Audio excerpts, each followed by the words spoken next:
හයි යාළුවනේ ඔයාලා හැමෝම හොඳින් ඉන්නවා කියලා හිතනවා. මුලින්ම කියන්න ඕනේ මේ තමයි මගේ පළවෙනි YouTube වීඩියෝ එක. ඉතින් පොඩි අඩුපාඩු තිබ්බොත් සමාවන්න කියලා මම කියනවා. මම හිතුවා මගේ පළවෙනි වීඩියෝ එකට මට ඇත්තටම අත්දැකීම් තියෙන දෙයක් ගැන කතා කරන්න. ඒ තමයි මගේ Honda Dio BX6 110 බයික් එක. මේ ස්කූටර් එක මම දැන් කිලෝමීටර් 10000කට වැඩියෙන් පාවිච්චි කරලා තියෙනවා.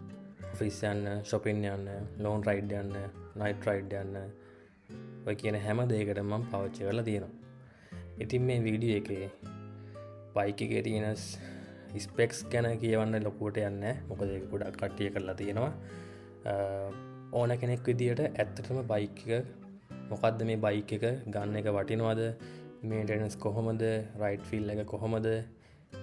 ඒ වගේ දේවල් ගැන තමයි මම අද කතා කරන්න යන්නේ. ඉතින් අපි ඊදෙන කතා කරමු.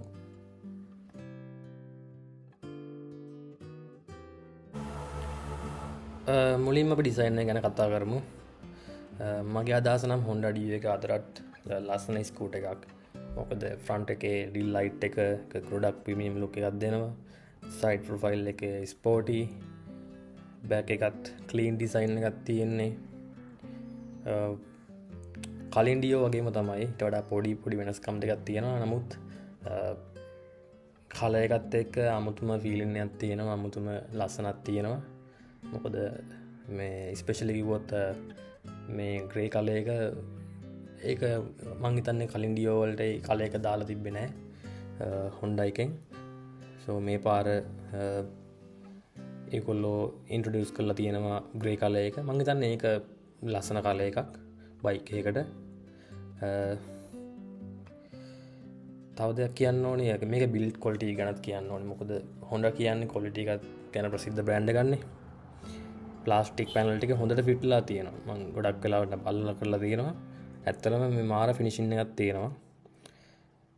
මම දැන් බයික් එක අරගෙන මාස 8ක් වගේ වෙනවා. මාස 8 ඇතුළත මම කිලෝමීටර් 10000කට වඩා දැනට දුවලා තියෙනවා. මම දැන් 10800 ගණක් වගේ දුවලා තියෙනවා. මට කිසිම එහෙම රැට්ලින් නොයිස් එකක් එහෙම මොකුත් ඇවිල්ලා නැහැ. ඇත්තටම තාම බයික් එක ස්මූත් විදියට යනවා. ගොඩක් අය කියනවා නේද මේ අර ඔකේ ප්‍රශ්න එනවා මොකද රේසර් ප්‍රශ්න එනවා කියලා. මම හිතන්නේ තාම නම් මගේ එකේ එහෙම මොකුත් ප්‍රශ්නයක් නැහැ. මොකද මම ওই බයික් එකේ දැනට ගොඩාක් දුර ගිහිල්ලා තියෙනවා. මට මතකයි මම බයික් එක අරගෙන කිලෝමීටර් 3000කින් වගේ අපි දෙන්නෙත් දාගෙන ගියේ. අම්මුලුවව ගියා. ඒක ලොකු ටිකක් බෑවුම් සහිත කන්දක්නේ තියෙන්නේ. ඒකත් කිසිම ප්‍රශ්න නැතුව මේ බයික් එක ඇද්දුවා. ඇත්තටම කිසිම ලැග්වීමක් නැහැ. නේමට බයික් එක ඇද්දුවා.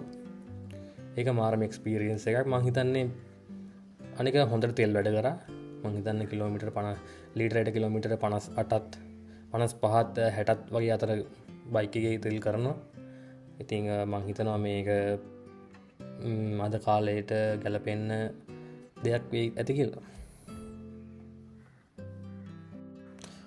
තව දෙයක් කියන්න ඕනේ මගේ රයිඩින් එක්ස්පීරියන්ස් ගැන.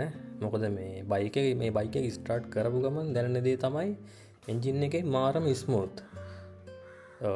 Honda එන්ජින් කියන්නේ කොහොමද ඇත්තටම අර කියන වගේ බටර් වගේ ස්මූත් නේ කොහොමද Honda ඒ කාලේ ධම්ම Honda වල ඒක තියෙනවා. මගේ දැනුම හැටියට අයිටල් එකෙත් වයිබ්‍රේෂන් එක ගොඩක් අඩුයි. ට්‍රැෆික් එකේ ස්ලෝ රයිඩ් යනකොට බයික් එක හරිම කන්ට්‍රෝල් කරන්න හරිම ඊසි. ඒ කියන්නේ එහෙම ලොකුවට බරකුත් නැහැනේ බයික් එක. ඇත්තටම ඒක ලොකු ඇඩ්වාන්ටේජ් එකක් සහ ඩිස්ඇඩ්වාන්ටේජ් උත් තියෙනවා. මොකද කිව්වොත් අර ටිකක් බර අඩුයි. අර දැන් අපි බීච් රෝඩ් එක වගේ යද්දි පොඩ්ඩක් අර හුලඟට වැනෙන ගතියකුත් තියෙනවා නැත්තේ නෑ. මේ හැබැයි අර ගෑනු කෙනෙක්ට උනත් පිරිමි කෙනෙක්ට උනත් හරිම ලේසි බයික් එක ට්‍රැෆික් එකේදී උනත් බැලන්ස් කරන්න රයිඩ් කරන්න. ස්පෙෂලි කොළඹ ගොය ගත්තහම ගොඩක් ට්‍රැෆික් නේදී. ට්‍රැෆික් තියෙන තැන්වල රයිඩ් කරන එක ගොඩක්ම ලේසි. අර ට්‍රොටල් රෙස්පොන්ස් එකත් මාරම ස්මූත්. ඇක්සලරේෂන් එක ගත්තොත් සිටි රයිඩ් වලට හොඳටම ඇති මං හිතන්නේ. මොකද එමෙ ලොකුවටම රෙව් කරලා යන්නේ නෑනේ. අපි ඉතින් අපි ගොඩක් රේස් කරලා යන්නේ නෑ. ගහමන්නෙන් 50-55 වගේනේ යන්නේ. සිටි එකේ වුණත් 40 වගේනේ යන්නේ. 40-45 වගේනේ. මම හිතන්නේ ඒකට ඇත්තටම ප්‍රමාණවත් මේ බයික් එක. මොකද මේක රේසින් ස්කූටර් එකක් නෙමෙයි හින්දා. හැබැයි ඉතින් සමහර කට්ටිය යනවා ඉතින් 80ටත් වඩා වේගෙන් යනවා. මේ මං කියන්නේ ඉතින් ඒක එච්චරම ස්පීඩ් යන්න එපා කියලා. මොකද ඒක මං හිතන්නේ ඒක අනුතුරුදායක වැඩි නේද. හැබැයි ඉතින් කම්ෆර්ටබල් ස්පීඩ් එක මගේ එක්ස්පීරියන්ස් එකත් එක්ක ගත්තොත් මම 50-70 අතර ඇත්තටම කම්ෆර්ටබල් යන්න පුළුවන් බයික් එක. එහෙම අර දෙදරීමක් එහෙම මොකුත් ප්‍රශ්නයක් නැහැ මගේ එක්ස්පීරියන්ස් එක ගත්තාම. මොකද කාපට් පාරක වුණත් 50-70-65 වුණත් කිසිම 65-70 වුණත් කිසිම මේකක් නැහැ. මම ඒක try කරලා තියෙනවා. බයික් එක ඇත්තටම බැලන්ස්. ඉතින් එහෙම බර අඩුයි කියලා එහෙම ප්‍රශ්නයක් නැහැ. බයික් එක ඇත්තටම මාර බැලන්ස් එකක් තියෙනවා. ඉතින් ඒ මොකද ස්කූටර් එකක් වුණාම රේස් පදින බයික් යන්නේ මේ හින්දා 50-70 ඒ ස්පීඩ් රේන්ජ් එකේ බයික් එක ගොඩක්ම ස්ටේබල්. ඉතින් ඒක හොඳ ඇඩ්වාන්ටේජ් එකක් කියලා මම හිතනවා. ඒක මගේ එක්ස්පීරියන්ස් එක. පොඩි දේවල් ටිකක් කියන්න තියෙනවා මේ රයිඩින් මොකක්ද හැන්ඩ්ලින් පිළිබඳව. හැන්ඩ්ලින් එක ඇත්තටම කිව්වොත් හිතන්නකෝ ඔයාලා ට්‍රැෆික් එකක යද්දි හදිසියෙ යූටර්න් එකක් ගහන්න ඕනේ කියලා. මේක කිසිම ප්‍රශ්නයක් නැහැ. ගෑනු කෙනෙක්ට උනත් පිරිමි කෙනෙක්ට උනත් මාර මේ ඊසි අර යූටර්න් එකක් උනත් ගහන්න පුළුවන් පොඩි ඉඩ ප්‍රමාණයකදී උනත්. ඒක ලොකු ඇඩ්වාන්ටේජ් එකක්. අර පාක් කරන්නවත් ඕන තැනකදී අර බයික් එක ගොඩාක් දිග නෑනේ. මේ ඒ හින්දා බයික් එක ලෙන්ත් එක අඩු හින්දා ඒක ඕන තැනක පොඩි තැනක උනත් පාක් කරගන්න පුළුවන්. පොඩි පාරවලවත් අර ඉක්මනට යන්න පුළුවන්. අනික කම්ෆර්ටබල් ඇත්තටම. තව දෙයක් තියෙනවා. අර ගොඩක් අය මුලින්ම ගන්න ස්කූටර් ගන්නේ. සාමාන්‍යයෙන් බයික් එකක් ගන්න කෙනෙක් මුලින්ම දැන් ගෑනු කෙනෙක් ගත්තාම ගෑනු උදවිය ගොඩක් ගන්න බයික් එකක් ස්කූටර් බයික් එකක් වගේ ගන්න පුරුදු වෙනවත් මං හිතන්නේ ඩියෝ වගේ එකක් ගන්න එක හොඳයි. මොකද ඒක බර අඩුයි. කන්ට්‍රෝල් කරන්න ලේසි. ඉතින් අර අලුත් කෙනෙක්ට උනත් ඒක බයක් නැතුව රයිඩ් කරන්න පුළුවන්. මං හිතන්නේ ඒක ලේඩිස්ලට ගොඩක් හොඳ ඔප්ෂන් එකක් කියලා හිතනවා. ඉතින්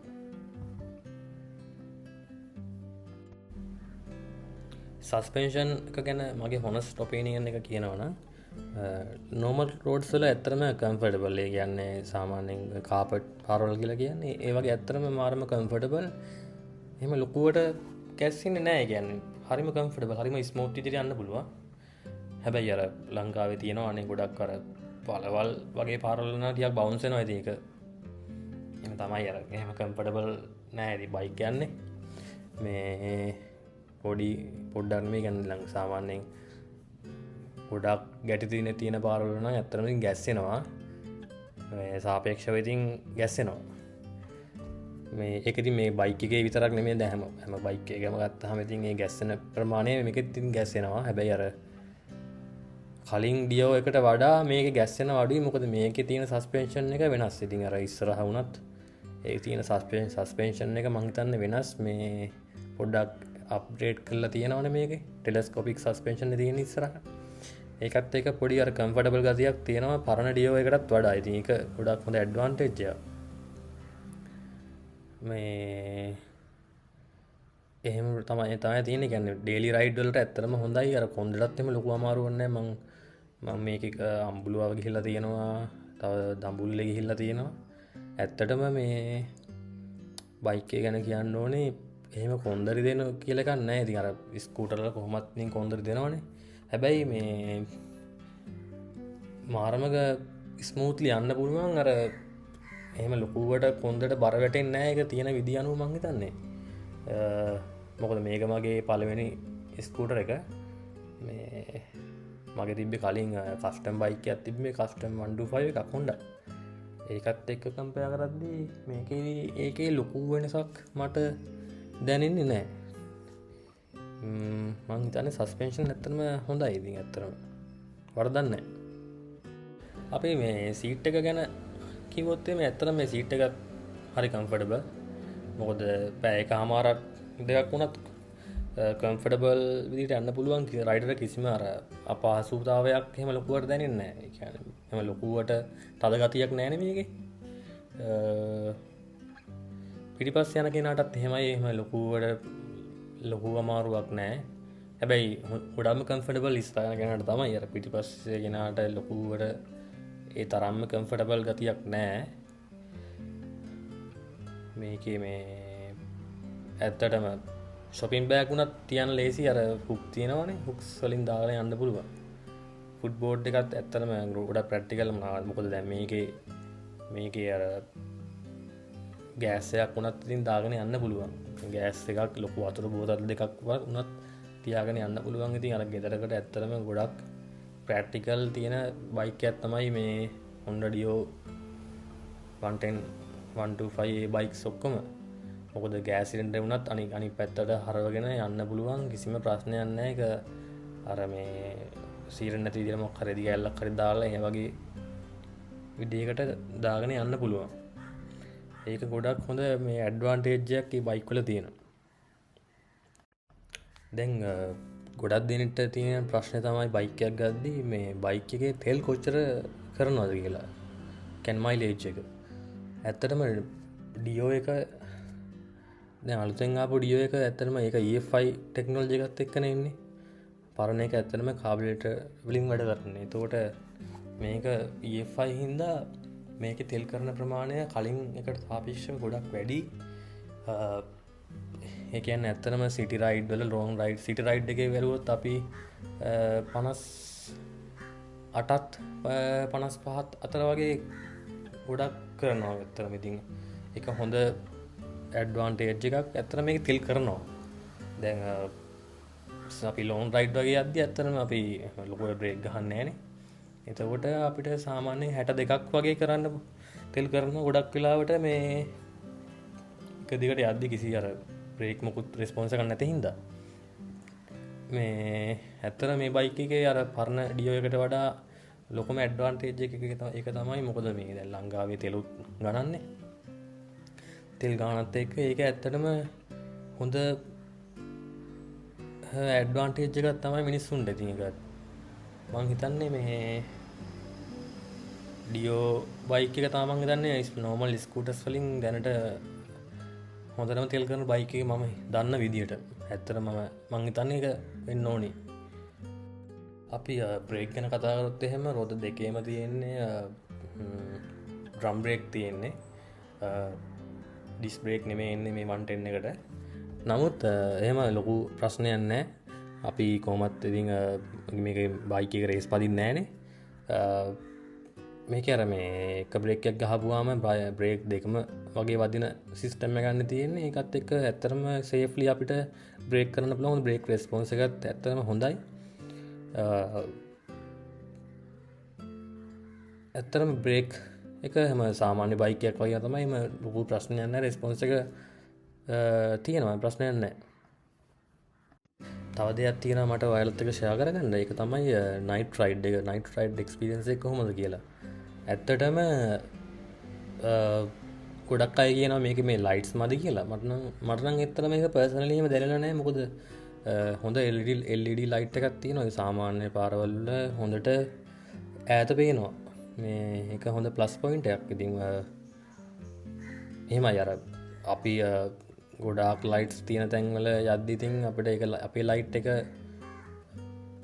අපිට පේන්නේ නැති ගතියක් එනවා මොකද ඒක ගොඩාක් පවර්ෆුල් ලයිට් එකකුත් නෙමෙයිනේ තියෙන්නේ නමුත් කළුවර පාරවල හොඳට අපිට පාර ක්ලියර්ලි පේනවා මේ ලයිට් එකත් එක්ක එහෙම ලොකු ඉෂුව එකක් නැහැ තව දෙයක් ලයිට් එකත් දැන් අපිට ඕන නම් ඒක අර මේකේ ඔප්ෂන් එකක් ඇවිල්ලා තියෙනවා මේ පාසින් ලයිට් එක ඒක ඇත්තටම හොඳ ඔප්ෂන් එකක් මොකද මේ හදිසි අවස්ථාවකදී අපිට වාහනයක් ඉස්සර කරන්න ඕන වුණත් එහෙම අපිට මේ පාසින් ලයිට් එක ගහලා ඉස්සරහ කරලා යන්න පුළුවන්. ඉතින් ඒක ලොකු හොඳ දෙයක් ඇත්තටම. ඉතින් ඒ Honda එකෙන් දීලා තියෙනවා බයික් එකකට. ඕවරෝල් අයිඩියා එක තමයි බයික් එකේ අවුලක් නැහැ. ඉතින් ලයිට්ස් එකත් හැම ලොකු කේස් එකක් නැහැ. නයිට් රයිඩ් එකත් පිළිවෙලට එහෙම යන්න පුළුවන් ඉෂුව එකක් නැහැ. මේන්ටනස් එක ගැන කතා කරාම දැනට මම කිලෝමිටර් මේක දහදාකට වඩා පැදලා තියෙනවනේ. එතකොට මම දැනට මේක සර්විසස් 3ක් කරලා තියෙනවා. ගොඩක්ම මේ මැනුවල් එකේ තියෙන්නේ කිලෝමිටර් 6000ට පාරක් මේ ඔයිල් මාරු කරලා ෆුල් සර්විස් එකක් කරන්න කියලා තියෙන්නේ. නමුත් මගේ රිකමෙන්ඩේෂන් එක තමයි ඉතින් 4500කින් වගේ 4500කින් වගේ පුළුවන් නම් කරන්න. ඉතින් මේක මොකද ඔයිල් එක දාන්න කියනවා තමයි 6000කින් දුවන්න කියලා. නමුත් ඕකේ තියෙන ඉෂුව එක තමයි ඉතින් අර ඕකේ දුවන්න ඕකේ ඇතුලේ තියෙන අර මේ බයික් එකේ තියෙන පොඩි පාටිකල්ස් එන්ජින් වල පාටිකල්ස් ඔක්කොම ඔයිල් එකට යන්නේ. කොහොමත් ඉතින් කිලෝමීටර් 6000ක් යන එක ලොකු ප්‍රමාණයක්. ඉතින් එතකොට එන්ජින් එක කල් පැවැත්ම අඩු වෙයි කියලා මම හිතනවා. ගොඩක් හොඳයි ඉතින් 4500කින් වගේ ඔයාගේ සර්විස් එක කරගන්න පුළුවන් නම් බයික් එකේ ඔයිල් චේන්ජ් එක කරගන්න පුළුවන් නම්. මම දැනට මේ බයික් එකේ මගේ බයික් එකේ මම එයා ෆිල්ට් එකයි ඔයිල් දැන් 3 පාරක් මම චේන්ජ් කරලා තියෙනවා. මුලින්ම මම කරේ 700කින් වගේ කරේ. ඒක ලිමිට් එක තිබ්බේ 750නේ කරන්න කියලා. මම 700කින් වගේ කරා. ඊට පස්සේ තවත් 4000කින්ද කොහෙද මම කරා. ඒ වගේ මම දැනට ෆ්‍රී සර්විසස් මගේ දෙකම ඉවරයි. මම තව පේඩ් සර්විසස් එකකුත් කරා. ඒක මම දැන් මේ ළඟදී කරේ. ඔහොම තමයි අයිතුරු ඔක්කොම දැනට මම යා ෆිල්ට් එක විතරයි මම දැනට දාලා තියෙන්නේ. කිලෝමීටර් 12000කින්ද කොහෙද ප්ලග් එක අලුතෙන් දාන්න ඕනේ කියලා කිව්වා. ඔය ටික තමයි මේන්ටනන්ස් වලටම ලොකුවටම කොස්ට් එකක් යන්නේ. අර ෆුල් සර්විස් එකට යන ප්‍රමාණය තමයි. හැබැයි මේකේ පොඩි කේස් එකක් තියෙන්නේ. ඔයිල් එක දාන ඔයිල් එක ටිකක් ගණන්. මම ෆ්‍රී සර්විස් එකේදී දාපු ඔයිල් එක දුන්නේ ඒ දවස්වල දැන් මීට මාස 5කට 6කට 7කට වගේ කලින් 3000 මම හිතන්නේ 300ක් හරි 3400ක් වගේ ගාණක් තමයි උනේ. මම ළඟදී කරා මම පේඩ් සර්විස් එක කරන දවස්වල දැන් මාසයකටත් තාම නැහැ. එතකොට 4200ක්ද කොහෙද වෙලා තිබ්බා ඔයිල් එක. ඔයිල් නම් ටිකක් ගණන් දැන්. නමුත් ඔයිල් ගණන් කියලා ඒක 6000කින්ම කරන්න ඉන්න එපා. බයික් එකට ඔයාලා ආදරේන ඔයාලා කොහොම හරි කියන්නේ අමාරු වෙන්නේ ඔයාලා බයික් එක කොහොමද ගත්තේ ඔයාලා බයික් එකට ආදරේනේ. මම කියන්නේ කිලෝමීටර් 6000ක් වෙනකන් ඉන්න එපා. 4500කින් වගේ ඔයිල් මාරු කරන්න. එතකොට ඔයාලට ගොඩ කාලයක් බයික් එකේ ලෙඩක් නැතුව බයික් එක පදින්න පුළුවන්. ඉතින් අර දාන පාර්ට්ස් ඔක්කොමත් ඔරිජිනල්ම දාන්න. එතකොට කිසිම අවුලක් නැහැ. බයික් එකට රෙකමන්ඩ් කරලා තියෙන ඔයිල් එකම දාන්න. වෙන ඔයිල් ලූස් ඔයිල් මොකුත් දාන්න එපා. ඒක තමයි කියන්න තියෙන්නේ. ඉතින් එතකොට මේන්ටනන්ස් ලොකු ප්‍රශ්නයක් වෙන්නේ නැහැ. එතකොට වාට කිලෝමීටර් 50000 60000 වුණත් කිසිම ප්‍රශ්නයක් නැතුව ඊටත් වඩා වැඩි කාලයක් වුණත් බයික් එකේ එන්ජින් එක හොඳට තියාගන්න පුළුවන්. ඉතින් බයික් එකට ආදරය කරන කෙනෙක් හැටියට